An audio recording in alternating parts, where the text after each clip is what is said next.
Hello students, myself Najiba Ibrahim and welcome back to my channel e learning accounts and maths. Students, हमने question number 32A तक सारे questions कर लिए थे। आज हमें करना है question number 32B।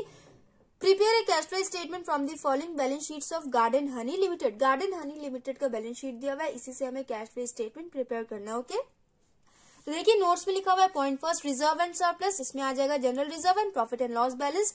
General reserve का लास्ट ईयर का वैल्यू दिया हुआ है 1 lakh, current year value increase होकर 1,25,000 हो गई, मतलब कंपनी ने 25,000 और ट्रांसफर किया होगा रिजर्व में प्रॉफिट में से निकाल के। तो इसे हम net profit before tax calculate करने में 25,000 को ऐड करेंगे। प्रॉफिट एंड लॉस बैलेंस का लास्ट ईयर कंपनी को 20,000 प्रॉफिट हुआ, करंट ईयर 67,000 प्रॉफिट हुआ। ओके, इसे भी सॉल्व करेंगे। लॉन्ग टर्म बोरिंग्स में आ जाएगा 12% डिबेंचर्स। लास्ट ईयर वैल्यू था 30,000, करंट ईयर वैल्यू 0 हो गई, मतलब कंपनी ने रिडीम कर दिया। एंड यहाँ पे लिखा भी हुआ है debentures were redeem on 1 April 2021। Company ने 1 अप्रैल 2021 को रिडीम किया। ओके, तभी यहाँ पे वैल्यू 0 हो गई है। शॉर्ट टर्म बोरिंग्स इसमें दिया हुआ है bank overdraft. Last year value था 70,000, करंट ईयर वैल्यू डिक्रीज होकर 40,000 हो गई, मतलब कंपनी ने जो लोन लिया था उसका भी कंपनी ने पेमेंट कर दिया है, तभी वैल्यू डिक्रीज हुई है। शॉर्ट टर्म प्रोविजन में provision for tax, last year का वैल्यू दिया हुआ है 22,000, करंट ईयर का बैलेंस दिया हुआ है 30,000। मैंने आपको क्वेश्चन नंबर 32A में भी बताया एंड क्वेश्चन नंबर 15 में भी मैंने बताया कि जब भी प्रोविजन फॉर टैक्स का लास्ट ईयर का बैलेंस एंड करंट ईयर का बैलेंस दोनों ही गिवन है तो उसका सोल्यूशन में कैसे यूज करते हैं, इसमें भी आप लोग देख लेना। टेंजिबल एसेट्स में आ जाएगा land and building and plant and machinery, इसका भी लास्ट ईयर का और करंट ईयर का दोनों ही बैलेंस गिवन है। ओके, तो ये था क्वेश्चन। चलिए इसका सोल्यूशन स्टार्ट करते हैं। सबसे पहले हम cash flow from operating activity करेंगे ना। ऑपरेटिंग एक्टिविटीज से हम कैश फ्लो कैलकुलेट करेंगे। सबसे पहले cash flow from operating activities, इसमें सबसे पहले नेट प्रॉफिट बिफोर टैक्स की एंट्री होती है, तो यहां लिखेंगे नेट प्रॉफिट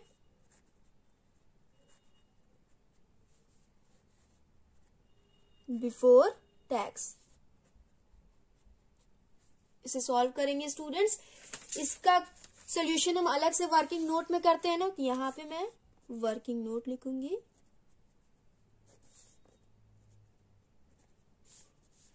इसमें सबसे पहले profit and loss balance calculate करेंगे।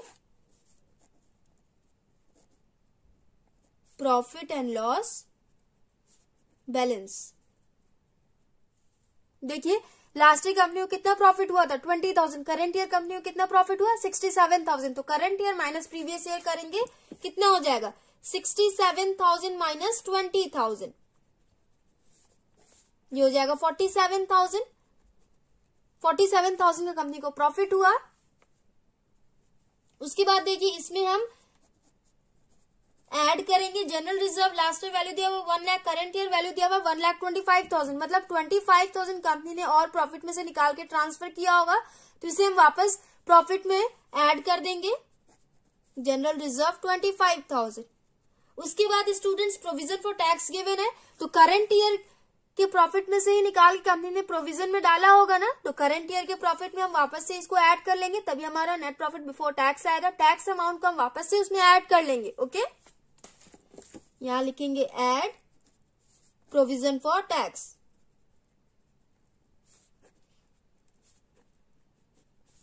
$30,000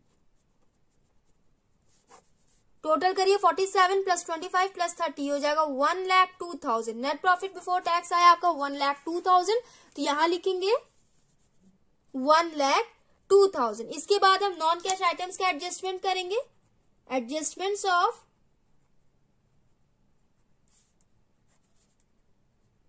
नॉन कैश आइटम्स, तो इसमें देखिए स्टूडेंट्स क्वेश्चन में देखेंगे सबसे पहले शेयर कैपिटल दिया हुआ है, तो शेयर कैपिटल की एंट्री हम फाइनेंसिंग एक्टिविटी में करते हैं। उसके बाद रिजर्व एंड सरप्लस की एंट्री हमने करी हुई है। लॉन्ग टर्म बोरिंग्स की एंट्री फाइनेंसिंग में होती है। शॉर्ट टर्म बोरिंग्स में है बैंक ओवरड्राफ्ट, जिसकी एंट्री फाइनेंसिंग में होती है। अगर इस पे इंटरेस्ट गिवन होता है तो इंटरेस्ट पेड की एंट्री हम ऑपरेटिंग में करते हैं, बट यहाँ पे इंटरेस्ट गिवन नहीं है। लॉन्ग टर्म बोरिंग्स पे भी इंटरेस्ट देखिए यहाँ पे 12% डिबेंचर लिखा हुआ है, तो ये इंटरेस्ट रेट तो होता है, बट कंपनी ने ईयर की स्टार्टिंग में ही डिबेंचर को रिडीम कर दिया। यहां देखिए 2021 एंड 2022 इस पूरे साल का हम कैश फ्लो स्टेटमेंट प्रिपेयर कर रहे हैं, तो कंपनी ने इस ईयर की स्टार्टिंग में ही 1 अप्रैल को डिबेंचर को रिडीम कर दिया। तो ये पूरे साल कंपनी के पास डिबेंचर नहीं था, कंपनी ने रिडीम कर दिया, तो डिबेंचर का वैल्यू 0 हो गया। यहाँ पे लिखा हुआ है ना, debentures are redeem on 1 April 2021। Company ने रिडीम कर दिया तो डिबेंचर का वैल्यू 0 हो गया। तो इस ईयर कंपनी डिबेंचर्स पे कोई भी इंटरेस्ट पे नहीं करेगी। ओके, तो इसकी भी इंटरेस्ट पेड की एंट्री नहीं करेंगे यहाँ पे हम। उसके बाद देखिए ट्रेड पेबल की एंट्री होती है, करंट लायबिलिटी होता है, तो अभी हम करेंगे शॉर्ट टर्म प्रोविजन में प्रोविजन फॉर टैक्स है, जिसकी एंट्री हमने कर ली है। फिक्स्ड एसेट की एंट्री तो उसमें होती है ना, इन्वेस्टिंग एक्टिविटी में, टेंजिबल एसेट। बट यहाँ पे देखिए इनटेंजिबल एसेट का बहुत ही ध्यान से आप लोग देखिएगा। लास्ट ईयर का वैल्यू दिख रहा है 60,000, करंट ईयर वैल्यू डिक्रीज होकर 42,000 हो गई। स्टूडेंट्स, मैंने आपको बताया था गुडविल इंटेंजिबल एसेट में आता है ना, तो वहां तो मैंने सिर्फ गुडविल का बताया था, बट सारे इंटेंजिबल एसेट्स का सेम सॉल्यूशन होता है। अगर इंटेंजिबल एसेट का वैल्यू डिक्रीज हुआ तो उसे हम एमोटाइजेशन ऑफ एसेट कहते हैं। ओके, जिसकी एंट्री ऑपरेटिंग एक्टिविटी में होती है। ओके, एंड अगर वैल्यू इंक्रीज हुआ तो उसका मतलब होता है कंपनी ने इंटेंजिबल एसेट परचेज किया है, तो उसकी एंट्री कहां जाती है, उसकी एंट्री इन्वेस्टिंग में जाती है। यहाँ पे वैल्यू डिक्रीज हो गया है, तो इसका मतलब वैल्यू कम हो गया है, एमोटाइजेशन हुआ है, तो एमोटाइजेशन की एंट्री हम करते हैं इसमें। नॉन कैश आइटम में होता है, इसमें हम ऐड कर देंगे। एक्सपेंस हुआ ना, वो कंपनी को लॉस हुआ, वैल्यू डिक्रीज हो गई, तो यहाँ पे हम ऐड कर देंगे। वो तो ऐड करेंगे, उसके साथ साथ और भी कुछ देख लेते हैं, और कोई भी पॉइंट गिवन नहीं है। तो चलिए यहाँ पे सिर्फ एक ही आइटम हो जाएगा, add amortisation of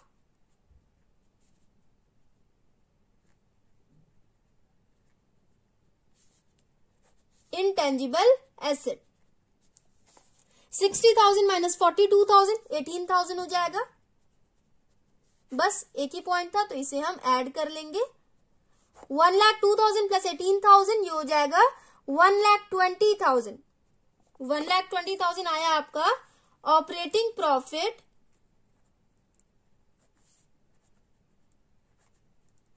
before working capital changes. इसके बाद हम current asset and current liability का ट्रीटमेंट करेंगे। तो यहां देखिए करंट लायबिलिटी में सबसे पहले शॉर्ट टर्म बोरोइंग दिया हुआ है, तो इसमें बैंक ओवरड्राफ्ट आया है, तो बैंक ओवरड्राफ्ट की एंट्री हम फाइनेंसिंग में करते हैं। उसके बाद ट्रेड पेबल की एंट्री हम करते हैं ना, इसमें करंट लायबिलिटी में ट्रेड पेबल की एंट्री हम ऑपरेटिंग में करते हैं। यहाँ पे last year value 1,76,000, current year value decrease होकर 93,000 हो गई। करंट लायबिलिटी की वैल्यू डिक्रीज हुई है, तो जब भी करंट लायबिलिटी की वैल्यू डिक्रीज होती है तो उसे हम लेस करते हैं, तो यहां हो जाएगा लेस। इसका मतलब है कंपनी ने पेमेंट किया होगा, आउटफ्लो हुआ, आउटफ्लोज को हम लेस करते हैं। यहां लिखेंगे trade payable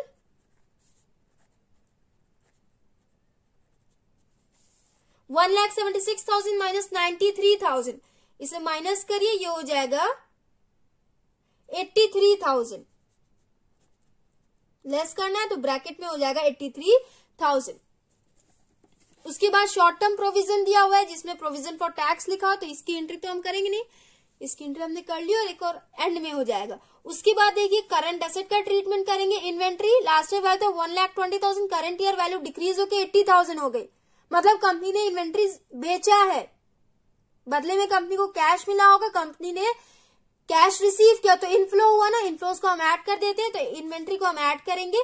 trade receivable last year value था 66,000, करंट ईयर वैल्यू 1 लाख हो गई। इन्वेंट्री की वैल्यू इंक्रीज हुई है, तो जब भी ट्रेड रिसीवेबल की वैल्यू इंक्रीज हुई है, तो जब भी करंट एसेट की वैल्यू इंक्रीज होती है तो उसे हम लेस करते हैं। ये तो आपको मालूम होगा ना, क्वेश्चन नंबर 32 तक आप आ गए हैं, तो current asset and current liability का ट्रीटमेंट आपको अच्छे से आ गया होगा। इसे टोटल करिए, ब्रैकेट में हो जाएगा 83,000। उसके बाद करंट एसेट का ट्रीटमेंट देखेंगे, यहां लिखेंगे इन्वेंट्री की वैल्यू डिक्रीज हुई है, तो इसे हम ऐड करेंगे।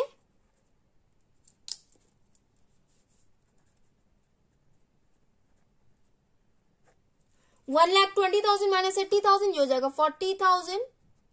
उसके बाद ट्रेड रिसीवेबल की वैल्यू इंक्रीज हुई है, तो इसे हम लेस करेंगे। Trade receivable 1 lakh minus 66,000 minus करिए, ये हो जाएगा 34,000, ब्रैकेट में हो जाएगा 34,000, इसे सॉल्व करिए। 40,000 माइनस 34,000, ये हो जाएगा 6,000। हो गया। करंट एसेट करंट लायबिलिटी दोनों का ही हमने ट्रीटमेंट कर लिया। अब ये टोटल करेंगे 1,20,000 माइनस 83,000 प्लस 6,000। स्टूडेंट्स इसे सॉल्व करिए आप लोग, तो ये हो जाएगा 43,000।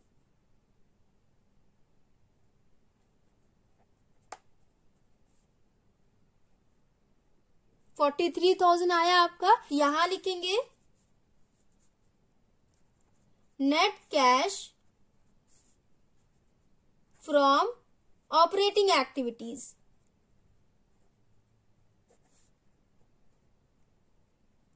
इसके बाद मैंने आपको बताया था, अगर आपके क्वेश्चन में इनकम टैक्स पेड गिवन हो तो उसे हम लेस करते हैं। तो कहां गिवन है क्वेश्चन में, देखते हैं। यहां पे कंपनी ने लास्ट ईयर में प्रोविजन बनाया 22,000, provision for tax last year की वैल्यू दिया हुआ है 22,000। तो कंपनी ने लास्ट ईयर प्रोविजन बनाया, तो करंट ईयर में कंपनी इनकम टैक्स पे करेगी 22,000। अगर कंपनी ने लास्ट ईयर में प्रोविजन बनाया है तो करंट ईयर में कंपनी इनकम टैक्स पे करेगी, और अगर करंट ईयर में कंपनी प्रोविजन फॉर टैक्स बना रखा है तो उसका पेमेंट कंपनी नेक्स्ट ईयर करेगी। लास्ट ईयर कंपनी ने प्रोविजन बना रखा था तो करंट ईयर कंपनी उसी पैसे से इनकम टैक्स पे करेगी। यहां लिखेंगे 22,000। 43,000 माइनस 22,000, ये हो जाएगा 21,000। ये आ गया आपका cash flow from operating activities. ये ब्रैकेट में हो जाएगा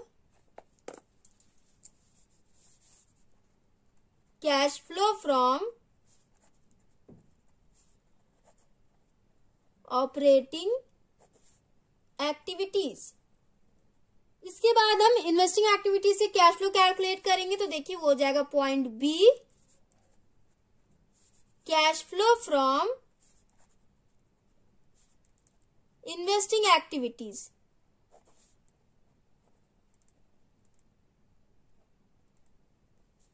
तो इसमें देखिए यहां पे टेंजिबल एसेट में देखिए यहां पे आपके नोट्स में लिखा हुआ है first point land and building. Land and building का लास्ट ईयर वैल्यू था 2 lakh, current year value decrease होकर 50,000 हो गई, मतलब कंपनी ने सेल किया है। तो इसकी एंट्री करेंगे ना। Fixed asset purchase and sale की एंट्री इन्वेस्टिंग में आती है ना, तो यहां लिखेंगे sales of land and building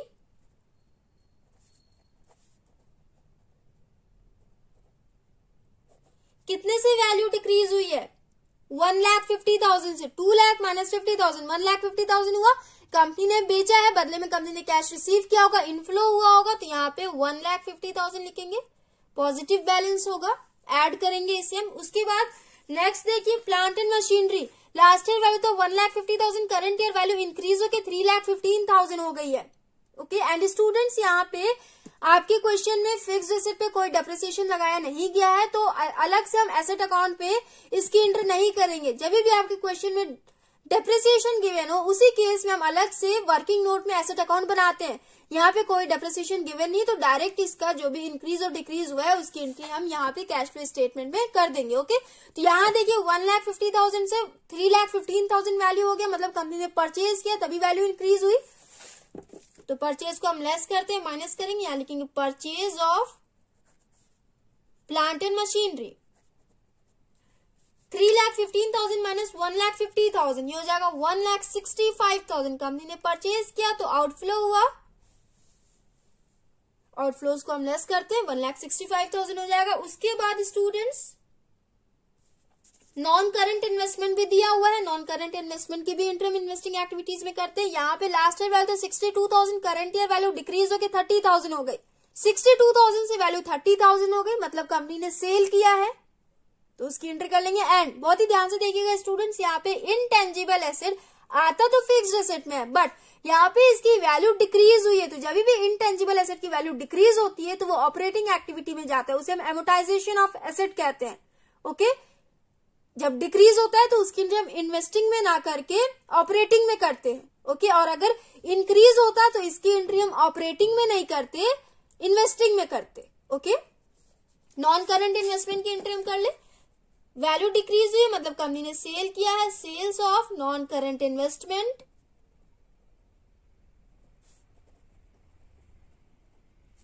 कितने से वैल्यू डिक्रीज हुई है, 62,000 माइनस 30,000, ये हो जाएगा 32,000।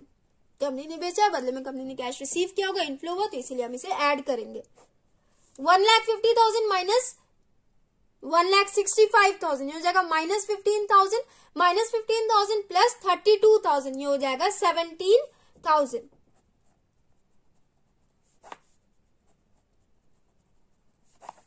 ये आया आपका कैश फ्लो फ्रॉम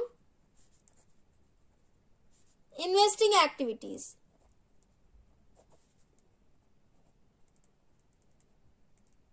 ये हो गया। इसके बाद हम फाइनेंसिंग एक्टिविटी से कैश फ्लो कैलकुलेट करेंगे, तो यहां लिखेंगे point C, cash flow from financing activities.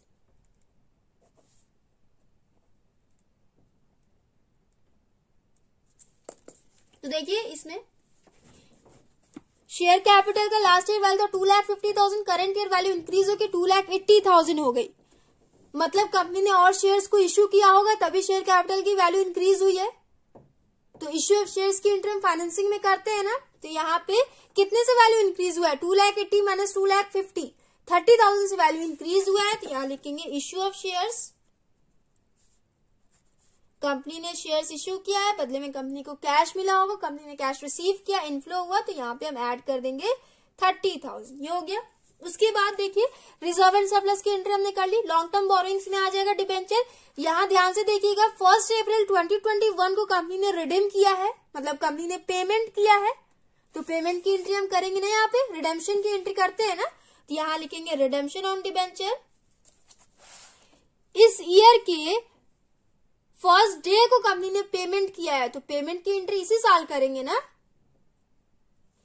साल जब शुरू हुआ तो स्टार्टिंग में ही कंपनी ने पेमेंट कर दिया, तो उस पेमेंट की एंट्री करंट ईयर में होगी, ओके, क्योंकि करंट ईयर का ही वो पेमेंट है। रिडेम्पशन ऑन डिबेंचर 30,000, कंपनी ने पेमेंट किया तो आउटफ्लो हुआ, ब्रैकेट में हो जाएगा 30,000। उसके बाद स्टूडेंट्स देखिए शॉर्ट टर्म बोरोइंग में यहाँ दिया हुआ है बैंक ओवरड्राफ्ट। बैंक ओवरड्राफ्ट की एंट्री हम करते हैं फाइनेंसिंग में ना, तो लास्ट ईयर वैल्यू था 70,000, करंट ईयर वैल्यू डिक्रीज होके 40,000 हो गई। वैल्यू डिक्रीज हुई मतलब कंपनी ने पेमेंट किया होगा, यहाँ लिखेंगे बैंक ओवरड्राफ्ट, आउटफ्लो हुआ तो ये हो जाएगा माइनस में 30,000, ये हो गया। उसके बाद और भी देख लेते हैं, कोई अगर गिवन है तो एंट्री करेंगे। ट्रेड पेबल ऑपरेटिंग में आता है, ऑपरेटिंग में हमने कर दी। शॉर्ट टर्म प्रोविजन में यहाँ लिखा हुआ था प्रोविजन फॉर टैक्स, तो इसकी एंट्री हमने ऑपरेटिंग में कर दी।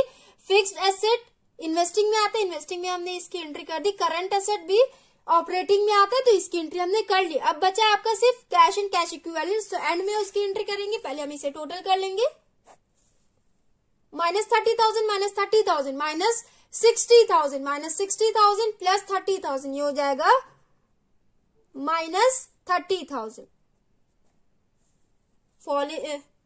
फाइनेंसिंग एक्टिविटी में सिर्फ 30,000 की एंट्री करनी थी, ओके।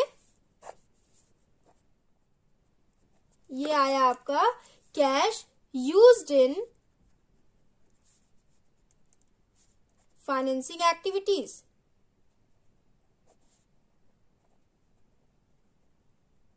अब हम तीनों एक्टिविटीज को ऐड करेंगे, जिसे हम यहां लिखेंगे A plus B plus C.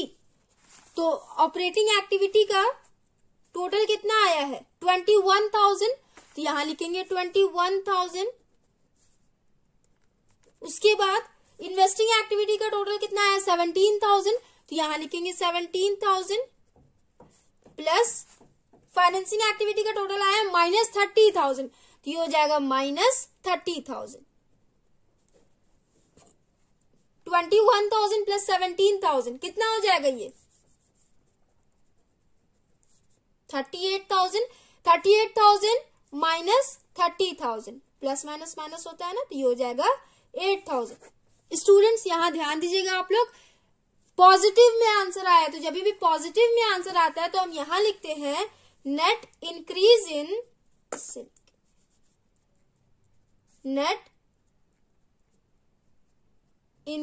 In cash and cash equivalents.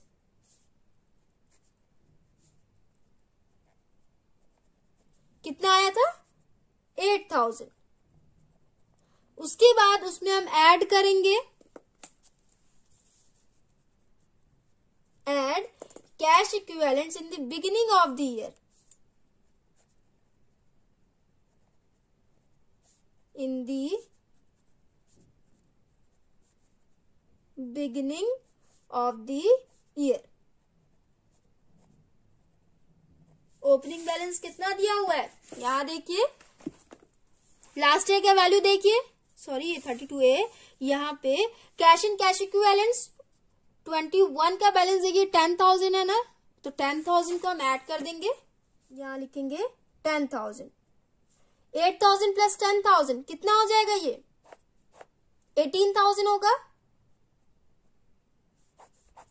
यहां चेक करिए अब आप, करंट ईयर का बैलेंस 18,000 आया, दोनों सेम इक्वल आया ना, तो यहां लिख देंगे cash equivalents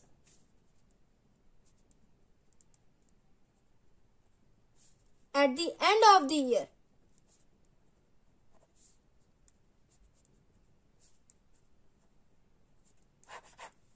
question number 32B भी हमने कंप्लीट कर लिया स्टूडेंट्स।